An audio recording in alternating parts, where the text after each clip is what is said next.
Hi, welcome to another video from Far North Bushcraft and Survival. This is a requested video. Somebody asked me how I use chaga for tea, or how I use it.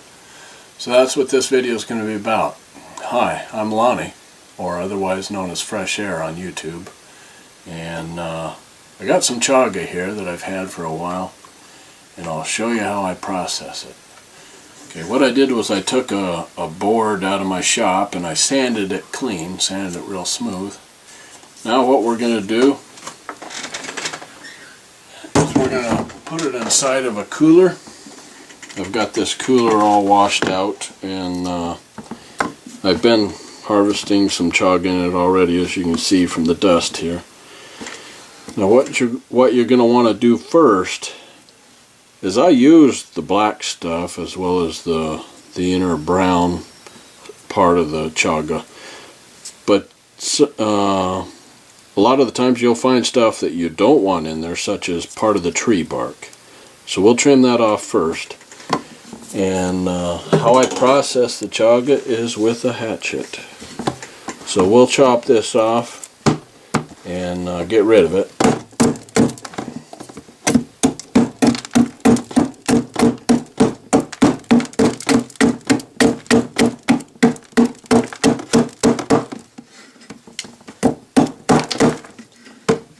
Okay, that's ready to start processing. So I'll be back in a little bit after I've dumped out the cooler of this stuff we don't want.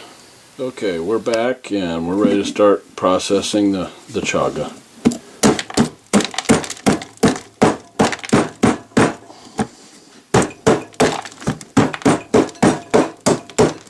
It is fairly hard, so this seems to work the best for me.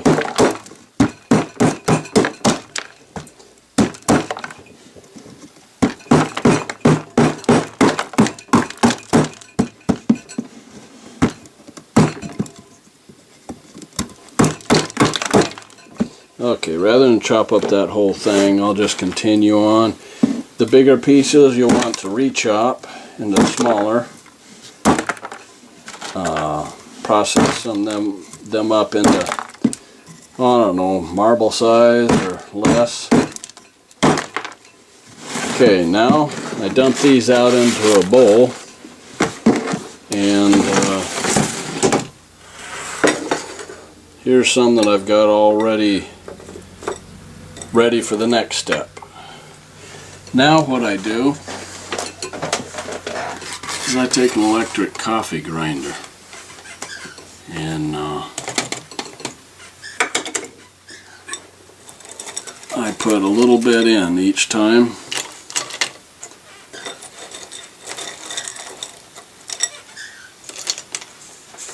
That's probably enough right there.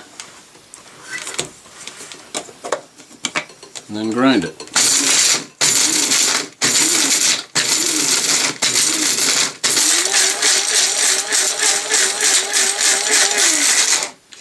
Okay, you don't want to grind it all up, every bit of it, because if you do, it's going to be too much of a powder. So I just grind it for just a little bit, about as long as you saw me grind it. Now, when I pull the lid off, it's going to be really dusty for a little bit. What I do now is I dump it into this sifter. You can see larger chunks in there as well as the smaller powder. And I just sift it into this bowl, and then dump the bigger pieces back in to grind it for the next time. And add more to it, as I did before, and grind that up. Okay, now after you've got it ready, that's ready. That's how we use it. And what we do is, I've got a coffee filter here, and I use 2 rounded teaspoons, slightly rounded. and pour boiling water over it.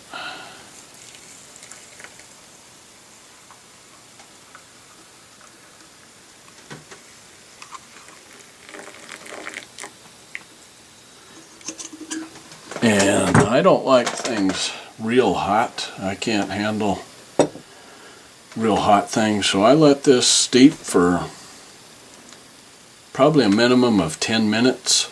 Sometimes I let it steep for a half hour if I'm busy doing something else. And as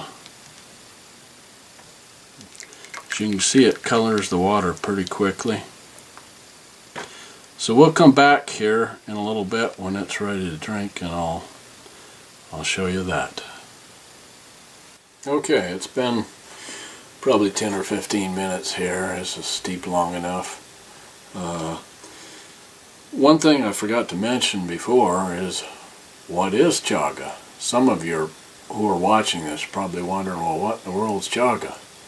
It's a fungus that grows on birch trees. It's fairly rare, and it's quite tasty, made up as a tea, and it's very medicinal. It's one of the highest antioxidants known to man. It's quite anti-tumoral. It's used in cancer. It has been used for cancer therapy. Now for the tea, this is, like I said, it's been probably 10 or 15 minutes. And it's ready.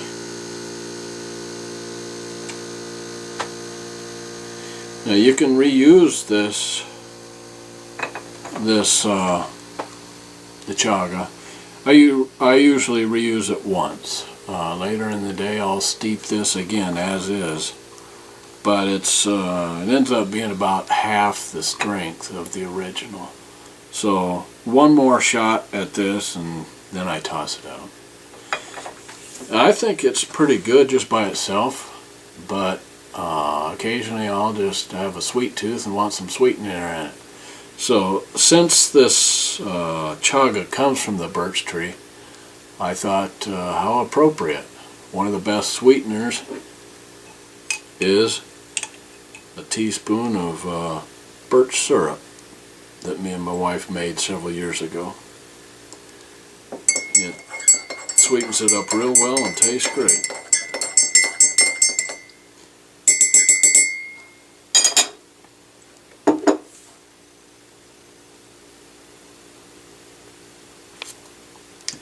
To tell you the truth, I find it actually more pleasant than coffee. To drink this black, or to drink coffee black, I would prefer the chaga. Well, that's it, and I hope you learned something, and thanks for watching. We'll see you next time.